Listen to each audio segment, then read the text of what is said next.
ইরানকে এক চুটকিতেই হাওয়ায় মিশিয়ে দিতে চেয়েছিল মার্কিন যুক্তরাষ্ট্র, কিন্তু সেটি যে অসম্ভব সেটি হাড়ে হাড়ে টের পেয়েছে ডোনাল্ড ট্রাম্প প্রশাসন। যুদ্ধে তো জয়লাভ করতে পারেনি আমেরিকা, উল্টো বড় লোকসানের মুখে পড়েছে মার্কিন বাহিনী। দর্শক, ইরানের সঙ্গে সবশেষ যুদ্ধে বড় ধাক্কা খেয়েছে যুক্তরাষ্ট্র। ইরানের আকাশে অত্যাধুনিক MQ-9 রিপার ড্রোন হারিয়েছে ট্রাম্পের সেনারা। ব্লুমবার্গের বরাতে মিডল ইস্ট মনিটর জানিয়েছে, যুক্তরাষ্ট্রে প্রায় $1 বিলিয়ন মূল্যের ড্রোন ধ্বংস করেছে তেহরান। যুদ্ধক্ষেত্রে একের পর এক রিপার ড্রোন ভূপাতিত হওয়ার ঘটনায় প্রশ্ন উঠছে মার্কিন আকাশ আধিপত্য নিয়েও। একই সঙ্গে সামনে আসছে ইরানের শক্তিশালী হয়ে ওঠা আকাশ প্রতিরক্ষা ব্যবস্থার চিত্র। দর্শক, ইরানের হামলায় মার্কিন বাহিনীর উল্লেখযোগ্য সংখ্যক রিপার ড্রোন ধ্বংস হয়েছে, যা যুক্তরাষ্ট্রের সামরিক কৌশল ও মধ্যপ্রাচ্যে তাদের আকাশ সক্ষমতা নিয়ে নতুন করে আলোচনা তৈরি হয়েছে। মিডল ইস্ট আই, ব্লুমবার্গ এবং রয়টার্সের প্রতিবেদনে বলা হয়েছে, যুদ্ধ শুরুর পর থেকে যুক্তরাষ্ট্র প্রায় 30টি MQ-9 রিপার ড্রোন হারিয়েছে। ব্লুমবার্গের বিশ্লেষণ অনুযায়ী এটি মার্কিন বিমান বাহিনীর মোট রিপার বহরের প্রায় 20% সমান, অর্থমূল্যে যার পরিমাণ প্রায় $1 বিলিয়ন বলে দাবি করা হচ্ছে। দর্শক, এর আগে মার্কিন কংগ্রেশনাল রিসার্চ সার্ভিস এক প্রতিবেদনে 24টি রিপার ড্রোন ধ্বংসের তথ্য দিয়েছিল, তবে সাম্প্রতিক তথ্য অনুযায়ী ক্ষয়ক্ষতির পরিমাণ আরও বেড়েছে বলে ধারণা করা হচ্ছে। মিডল ইস্টের প্রতিবেদনে বলা হয়েছে, রিপার ড্রোন সরাসরি আকাশে উড্ডয়নরত অবস্থায় ইরানি আকাশ প্রতিরক্ষা ব্যবস্থার হামলায় ভূপাতিত হয়েছে। এছাড়া পারস্য উপসাগরীয় অঞ্চলে অবস্থিত বিভিন্ন মার্কিন সামরিক ঘাঁটিতে ইরানের মিসাইল ও ড্রোন হামলার সময় আরও কয়েকটি রিপার মাটিতে ধ্বংস হয়। ফলে শুধু আকাশযুদ্ধে নয়, ঘাঁটির নিরাপত্তা নিয়েও চাপে পড়েছে আমেরিকা। দর্শক, MQ-9 রিপারকে বিশ্বের অন্যতম আধুনিক চালকবিহীন যুদ্ধবিমান হিসেবেই ধরা হয়। এটি দীর্ঘ সময় আকাশে অবস্থান করতে পারে এবং নজরদারি, গোয়েন্দা তথ্য সংগ্রহ ও নির্ভুল হামলার কাজে ব্যবহৃত হয়। রিপার ড্রোনে হেলফায়ার মিসাইল, লেজার গাইডেড বোমা ও অন্যান্য নির্ভুল অস্ত্র বহনের সক্ষমতা রয়েছে।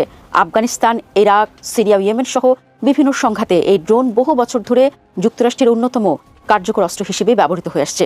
বিশ্লেষকদের মতে, এত বড় সংখ্যায় রিপার ড্রোন হারানো শুধু অর্থনৈতিক ক্ষতি নয়, বরং এটি যুক্তরাষ্ট্রের গোয়েন্দা নজরদারি ও টার্গেটেড হামলার সক্ষমতার উপরও প্রভাব ফেলতে পারে। কারণ রিপার ড্রোন আধুনিক যুদ্ধক্ষেত্রে মার্কিন বাহিনীর চোখ ও কান হিসেবে গুরুত্বপূর্ণ ভূমিকা পালন করে। রয়টার্সের প্রতিবেদনে পেন্টাগনের এক ঊর্ধ্বতন কর্মকর্তার বরাত দিয়ে বলা হয়েছে, ইরানের বিরুদ্ধে চলমান সামরিক অভিযানে যুক্তরাষ্ট্রের ব্যয় ইতোমধ্যে প্রায় $29 বিলিয়ন পৌঁছেছে। যুদ্ধ দীর্ঘায়িত হলে এই ব্যয় আরও বাড়তে পারে বলেই আশঙ্কা করা হচ্ছে।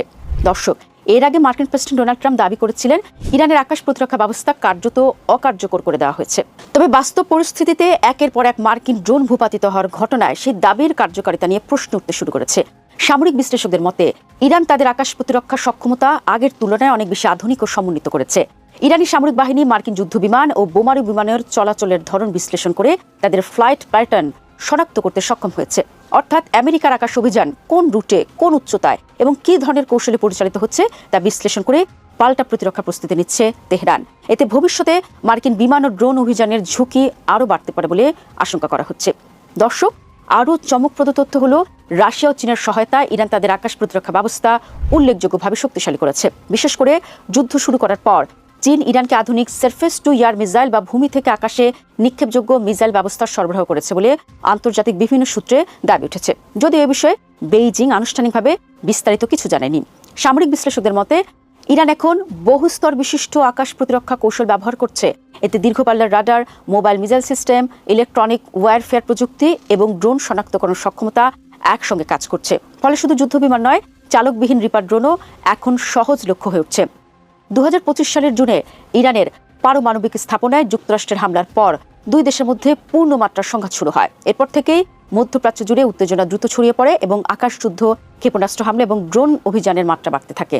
বর্তমান পরিস্থিতিতে এই সংঘাত শুধু দুই দেশের মধ্যে সীমাবদ্ধ নেই, বরং তা পুরো মধ্যপ্রাচ্যের নিরাপত্তা ও বৈশ্বিক ভূরাজনীতিতে বড় ধরনের প্রভাব ফেলছে বলেই মনে করছেন বিশ্লেষকরা।